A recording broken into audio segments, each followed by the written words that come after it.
il y avait c'est le département des batailles. D'accord. Oui, mais j'ai une commission chambre l'après-midi, mais j'y serai à midi. Mais non, mais c'est très compliqué là le mois de mars. On fera des réunions, je pense, sur les régions. Voilà, au niveau région, ça sera plus facile. Mais pourquoi il faut aller à la base et là-haut, c'est pas le top. C'est très compliqué. Et tu as fait un dossier,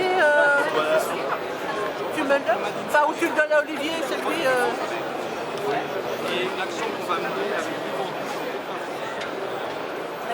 on va simple relancer des plateformes pour la partie de code. C'est hyper difficile en France, je comprends pas. Il y a un problème. En lui particulièrement. Il a le droit. C'est l'embrancheuse, c'est ma vice-présidente, c'est vrai que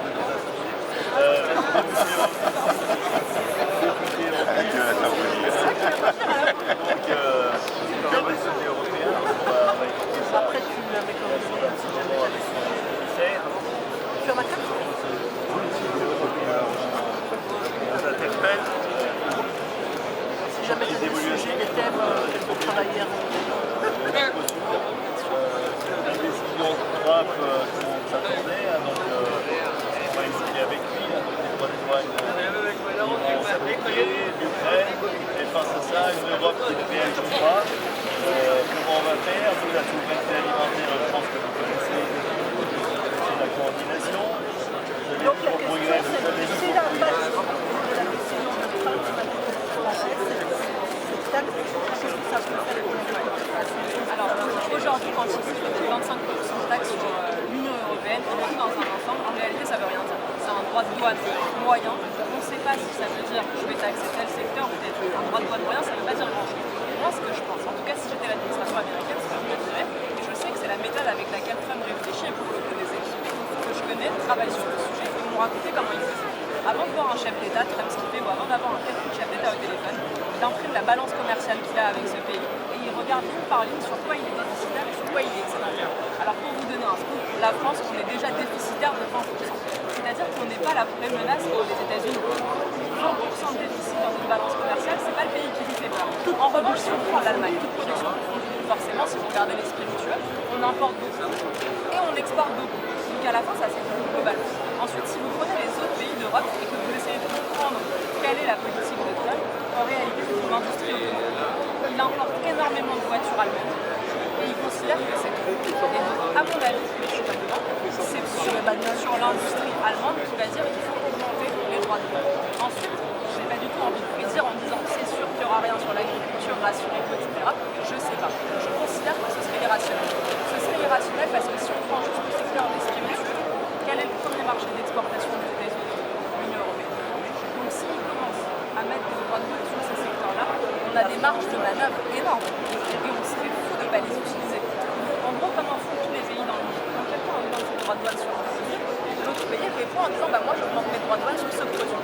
Et c'est comme ça les représailles. En gros, ce qu'on appelle les guerres commerciales, en réalité, c'est la base du commerce que tous les pays normaux font. Et il n'y a que l'Union européenne qui se défend jamais et qui laisse toujours par idéologie les droits à zéro. Et la France. Ah bah là, il va falloir. Et la France, c'est un million, mais on a laissé la compétence exclusive à la Commission européenne. Donc à la fin, on s'est laissé faire. Et à notre place, ils ne négocient quasiment pas. Ou en tout cas, ils ne vont jamais au rapport de force. Et alors, à mon avis, un président, il pense qu'au rapport de force. Il se dit, mais si je peux augmenter sans que personne n'augmente en face, là, je vais continuer. Alors que si on Donc ils vont lancer des brèches et voir la réponse. c'est exactement ça. Je pense que c'est déjà ce qu'ils ont fait avec le Canada. On va faire ceci, on va faire cela. Et quand ils voient la réponse, en fait, ils arbitrent ce qu'il va vraiment faire. Et pour l'instant, sur le Canada, il n'a pas encore agi. Il a annoncé, il attend de voir quelle va être la réponse. Là, ce qu'on pourrait faire de pire dans l'Union européenne, et donc quand vous allez recevoir le commissaire, demandez-lui ça. Dites-lui quelles représailles vous allez faire si Trump décide demain d'imposer des droits de douane. Ah oui, ça c'est vraiment lui. Pour le coup, c'est 100% sa compétence, c'est la Commission européenne. Et donc demandez-lui comment l'Union européenne va s'organiser et quelles représailles ils entendent. Moi, en gros, ce que j'aime bien dans le Trumpisme, c'est le fait d'avoir enfin un président élu par son peuple et qui dit, déjà qu'il prenne des décisions, c'est énorme, mais qui dit, moi, mon seul rôle, c'est de défendre le peuple qui m'a élu. Ça devrait être basique. On est les seuls à élire des gens qui finalement s'occupent de grandes idées. Alors, Après, moi, on m'a dit qu'en fait, l'augmentation des droits de douane va aussi faire que les produits seront plus chers que les producteurs américains. Ça, c'est clair. Voilà. C'est clair. Donc, quand il dit qu'il se défend un peu, il va quand même y avoir un problème. Non, parce que lui, il se dit je défends ceux qui produisent. C'est ce qu'on devrait faire. Sauf qu'il va appliquer les droits de douane sur des produits de consommation qui produisent déjà et qui ne veulent pas avoir de concurrence. C'est ça, ça s'appelle le protectionnisme. Ça va augmenter le prix sur les produits étrangers et son objectif, c'est de rendre les produits nationaux plus compétitifs. En réalité, c'est ce que tout pays normal devrait faire. On devrait se dire, sur tel produit, on a envie d'importer et c'est bien que ce soit pas cher, mais sur tel autre, on veut protéger notre industrie. Donc c'est logique d'avoir des droits de douane, puisque je vous prends un exemple. Imaginons le textile chinois. Ils payent rien du tout leurs salariés, ils n'ont pas de charges, ils n'ont pas nos normes. Je pense qu'ils n'ont jamais vu un code du travail français et ils ne savent pas à quoi s'attendre. Donc évidemment, c'est pas cher, puisqu'ils n'ont pas à intégrer dans leur coût les charges de production qu'on a en France. Sinon, on voulait une industrie textile en France. C'est clair qu'on peut pas lutter entre un t-shirt chinois et un t-shirt français. Mais si jamais on crée une taxe, soudain, grâce à la taxe, le prix des produits chinois va augmenter et donc le prix des produits français sera inférieur par rapport aux produits chinois. Vous savez que la CR a fait une proposition de la sociale. C'était un peu ça. Pour le mot, elle ne fait pas les doigts. C'était quand même de taxer en plus grande quantité tous ces produits. Je comprends la philosophie. Moi, je suis contre toute augmentation de taxes. Je suis contre toute augmentation de taxes. On est allé trop loin. On est le pays le plus taxé du monde. À mon avis, aujourd'hui, augmenter une quelconque taxe serait une folie économique, une folie politique. C'est tout ce qu'il ne faut pas faire. Mais ce qu'on peut faire, et parce qu'on peut jouer, c'est sur les charges de production. Ça, c'est possible. On peut abaisser ça. C'est en principe. On a tellement d'atouts en France, de savoir-faire, de qualité, dans l'agriculture ou ailleurs, qu'on serait capable de vendre nos produits parce qu'il y a une qualité énorme. On est compétitif en qualité, mais on n'est pas compétitif en prix parce qu'on met des boulets aux pieds à tout le monde avec des charges trop élevées, des impôts trop élevés et évidemment des régulations et des normes qui pèsent dans les coûts. Donc ça, on peut jouer sur ça. Et ça, je pense que je te lève, enfin, je ne sais plus parce que je radote, mais j'ai dit que en fait, c'est vrai qu'on nous a mis nous l'agriculture vers ce marché pour l'export, mais qu'on était capable de faire ces entrées de gamme. Il suffit de simplement nous permettre de produire avec des prix moindres pour faire l'entrée de gamme. On est compétent, on a les surfaces et on sait faire. Sauf qu'on nous a embarqués dans une voie de garage d'excellence et aujourd'hui on dit pas.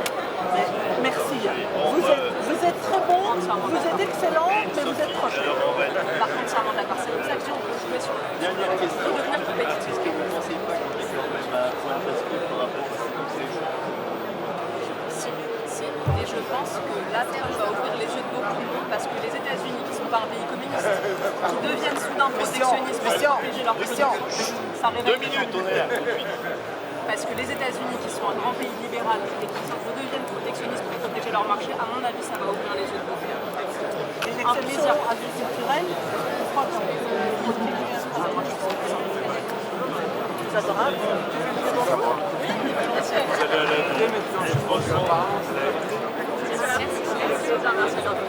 Bonjour, je m'excuse, je suis la filière noisette de France. Bonjour.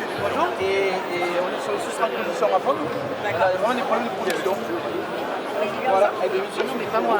Donc on est en plein dedans, en train de se battre avec l'Assemblée nationale pour essayer qu'ils nous votent les lois qui vont arriver sur les sous-transpositions et avoir des produits phyto pour sauver notre filière. Parce qu'on est en train de crever. Merci, voilà, et bien avec plaisir. Merci à vous. Merci à vous. À bientôt.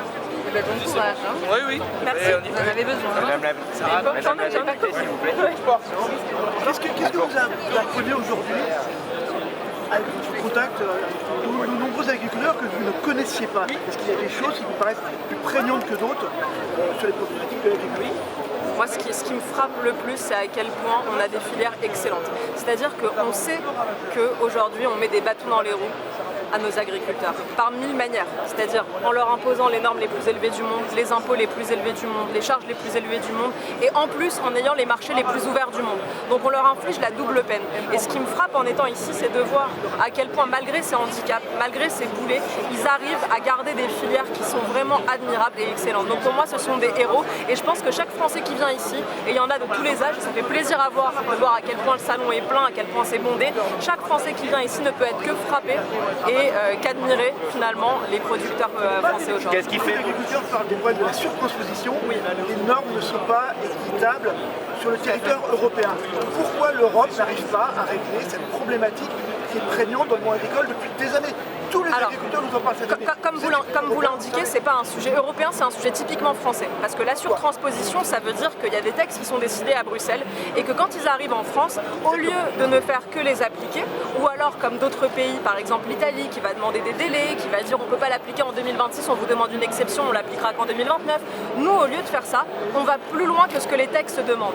Donc par exemple, si on prend les produits phytosanitaires, l'Union européenne va en interdire certains, et nous, la France, on va dire, eh ben, on interdit même leurs dérivés, alors que l'Allemagne ne va pas l'interdire, par exemple. Ça, je pense que c'est un problème typiquement français, de technocratie hyper prégnante, et à mon avis, et je pense qu'il faut vraiment creuser sur le sujet, d'idéologie au sein de certains ministères qui profitent des lois de transposition des textes européens pour faire passer des dossiers que eux avaient en tête depuis longtemps. Et donc ils mènent leur combat au travers de la loi et finalement ce sont les agriculteurs français qui le payent parce que même au sein du marché européen, ils sont désavantagés par rapport aux autres. Quand vous voyez que des Espagnols ont moins de normes, que des Italiens ont moins de normes, que tous nos voisins ont moins de normes au sein du même marché, du marché unique européen, alors là vous comprenez que le gouvernement français fait partie du problème. Et ensuite, dernière question, le Mercosur, les traités de libre-échange, tous les agriculteurs en parlent. On va ouvrir le marché à des produits qui ne sont pas normés, encore moins normés, qui ont des produits, pardon, mais peut-être n'importe comment. Comment on fait ça? Est-ce que l'Europe est incapable de réagir face aux gains financiers des très grandes entreprises qui vont être colossaux? C'est pire qu'incapable de réagir, c'est que c'est l'Union européenne elle-même qui va négocier et signer ces traités. Et vous avez vu Ursula von der Leyen qui est partie en catimini pour aller le négocier pendant qu'on était en pleine crise en France. Donc à mon avis, l'Union européenne, c'est pas juste qu'elle est incapable de réagir, c'est qu'elle crée le problème. Et quel est aujourd'hui le problème pour les agriculteurs français? C'est qu'ils produisent avec les normes les plus contraignantes du monde, mais qu'ils vendent à un prix mondial. Donc eux sont obligés de respecter les charges les plus lourdes du monde, mais ensuite ils doivent aller s'adapter sur un marché où des gens peuvent vendre beaucoup moins cher parce qu'ils ont beaucoup moins de normes et de contraintes. Ça c'est anormal. Donc à mon avis il faudrait être cohérent et soit dire on arrête d'importer des produits qui ne respectent pas nos normes, soit abaisser nos normes chez nous. À mon avis il faut même faire les deux. Je vous remercie beaucoup. Moi je bouge pas, vous vous décalez. Julien, vous travaillez à l'INRA, c'est ça? Oui, l'INRAE, oui. Qu'est-ce que c'est déjà cette organisation? Alors l'INRAE, c'est l'Institut national de recherche pour l'agriculture et l'environnement. Et du coup, c'est un organisme qui bosse sur ces thématiques de l'agriculture et l'environnement. Et moi, je suis à Clermont-Ferrand, et on bosse sur dans une unité qui s'appelle TSCF, dont je ne me souviens pas la signification de l'acronyme, et qui bosse plus spécifiquement sur les systèmes d'information et les robots. Donc moi, je suis ingénieur d'études et je bosse sur l'instrumentation de l'environnement, donc rien à voir avec la robotique, si ce n'est faire des capteurs pour l'environnement. Et ensuite, on bosse aussi sur des robots, dont ce robot chien, mais aussi tous les autres robots que vous voyez sur les vidéos. On a un robot chien ici qu'on va montrer.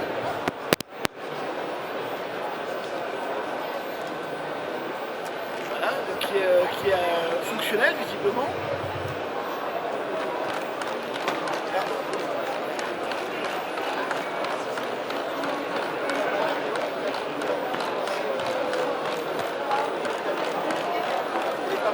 Expliquez-moi quelle est la fonction de ce robot. Alors ce robot, c'est un prototype qu'on utilise pour différentes raisons. C'est déjà que c'est le seul robot à pattes qu'on a. On a des robots à chenilles et des robots à roues. Et celui-ci, c'est un robot à pattes. Et donc l'intérêt du robot à pattes, c'est qu'il peut aller à des endroits où le robot à roues ne peut pas aller. Parce que il a des pattes et donc du coup, comme nous, il est plus mobile qu'un véhicule à roues sur 2 axes. Et donc il va pouvoir réaliser des tâches de surveillance ou de récupération de données, donc surveillance par exemple avec une caméra. Sa mission première, c'est la surveillance. Oui, ça peut être ça. Après nous, on travaille plus sur l'optimisation et l'automatisation de la trajectoire du robot, pas spécialement sur ce qu'il va en faire ensuite, mais c'est juste lui permettre d'aller d'un point A à un point B selon l'itinéraire qu'on a défini de manière hyper précise, pour ensuite faire ce qu'on veut lui demander. Donc si on veut lui demander de faire de la surveillance et d'aller détecter des maladies sur des plantes, il le fera. Après, il faut développer les instruments pour. Si on veut lui demander de poser des pièges pour les rats à tel endroit, il le fera, mais il faut aussi développer les instruments pour. Mais nous, c'est vraiment la trajectoire, l'automatisation, pour que ce robot, il ait plus besoin de ça pour fonctionner et qu'il se débrouille tout seul. On lui dit ce qu'il doit faire, il le fait et c'est réglé, quoi. Alors ça, c'est l'avenir. Peut-être. Ah, vous êtes prudent. Moi, je suis prudent parce que nous, on est... Pardon, on entend parler partout d'IA, que le métier d'agriculteur humain va disparaître au profit d'une automatisation complète des exploitations par des moissonneuses-batteuses autonomes. Oui, des tracteurs autonomes. On ne verra plus le seul être humain dans les exploitations. Beaucoup de gens j'entends beaucoup de spécialistes, alors je comprends votre prudence, mais beaucoup de spécialistes disent c'est l'avenir, c'est inéluctable, dans très peu de temps, il y aura plus d'agriculteurs. Ouais. Qu'est-ce que vous en pensez de ça? Bah, moi, en tant que scientifique d'un institut de recherche, c'est que nous, notre travail, c'est oui, c'est développer de se poser des questions, de proposer ces questions, de faire de la recherche dessus et de voir les réponses qu'on trouve sur les recherches qu'on produit.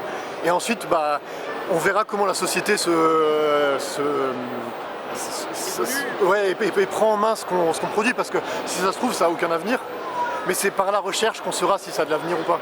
Et donc du coup, notre objectif, c'est de produire cette information qui ensuite sera utilisée. Après, justement, c'est à voir comment les industriels vont s'en saisir, comment les agriculteurs pourront accepter et comment la migration se fera vers ce genre d'outils.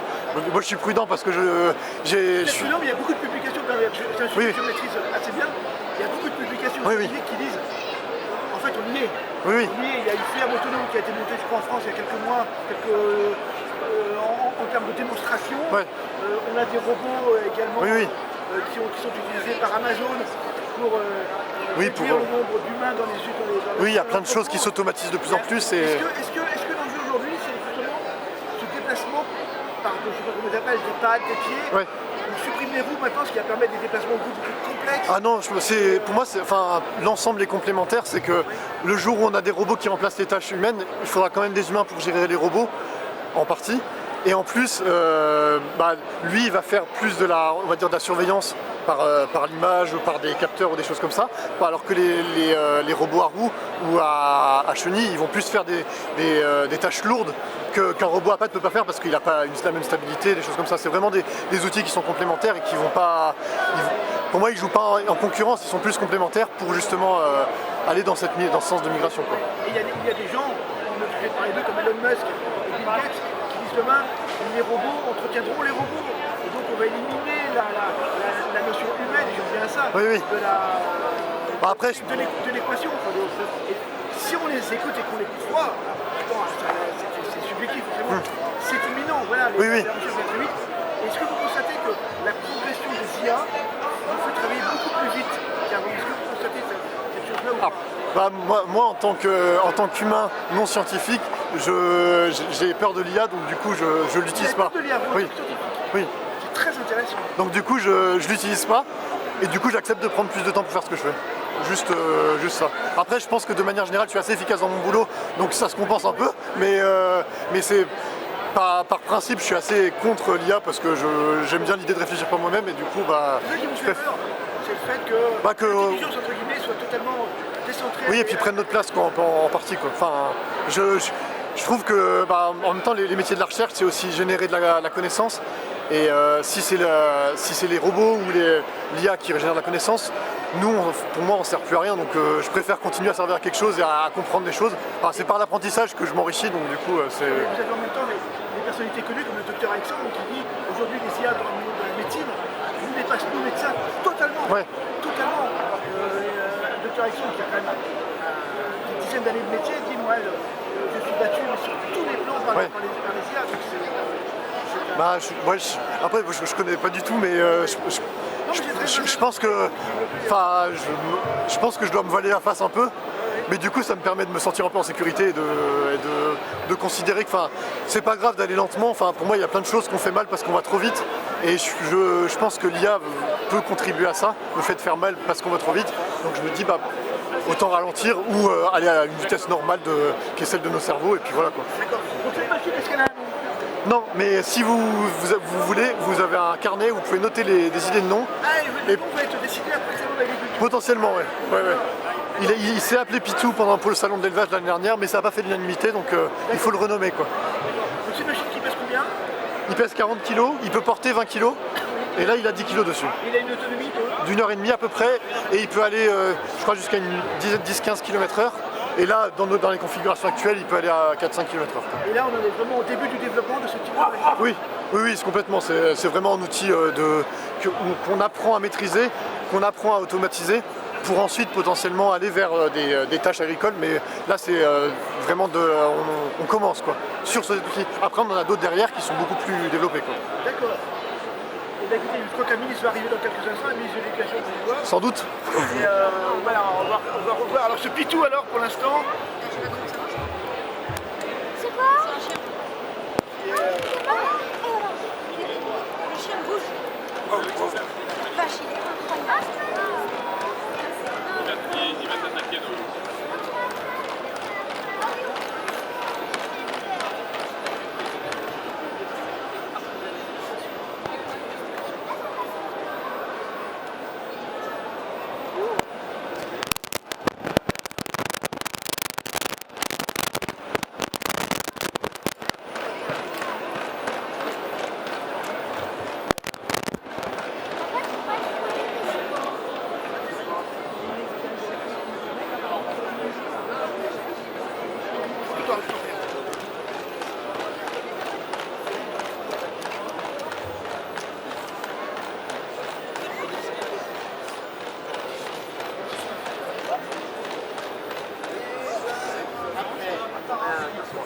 Avec ce magnifique robot présente la ministre de l'Éducation nationale.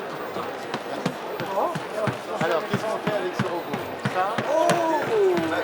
Photo, je suis obligé, madame.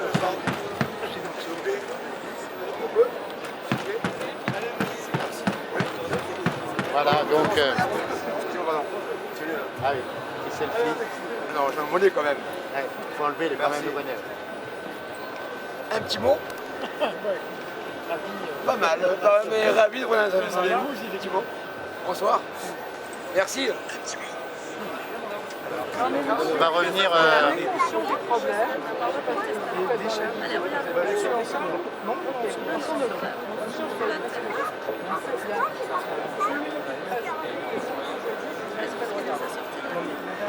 Attention sur le si je le fais bouger, il faut pas qu'il tape quelqu'un.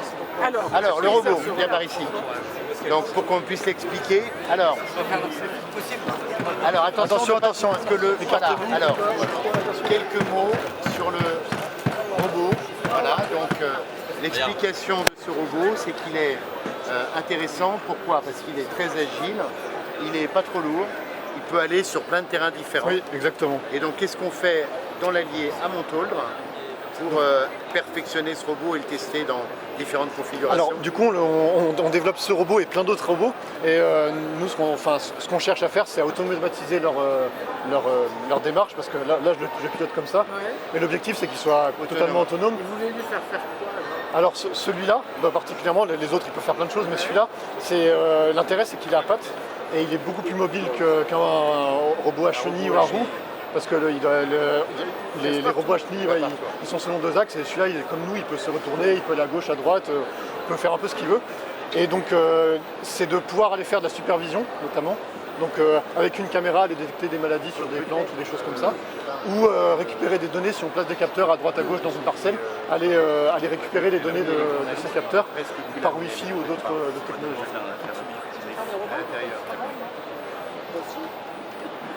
Alors, est-ce qu'on peut... on peut le faire bouger un peu parce que notamment pour les jeunes, c'est quand même assez rigolo. Non, bon d'accord, on n'est pas obligé. C'est vrai que des fois ça impressionne. Et il y a un petit robot. Alors, c'est pas un chien quand même, ça ressemble un peu, mais là il a un peu comme des yeux, il a des caméras. Et ça lui permet de voir où il va et ça permet aussi de filmer. Par exemple, imaginons qu'il aille sur des parcelles agricoles, des terrains d'agriculteurs en pente, qui vont vers la montagne. Là, il va pouvoir y aller parce qu'il est très agile. Il va pouvoir regarder ce qui se passe, s'il y a des mauvaises herbes, comment les traiter, comment les éliminer. C'est beaucoup plus agile, évidemment, qu'un robot, qu'un tracteur, pour aller dans des pentes escarpées. On imaginait aussi des utilisations de protection des troupeaux face aux loups, pour faire de la surveillance, des rotations, des prises d'images. Voilà. Donc, c'est très agile. Merci beaucoup. Bon, ça va? Alors là, on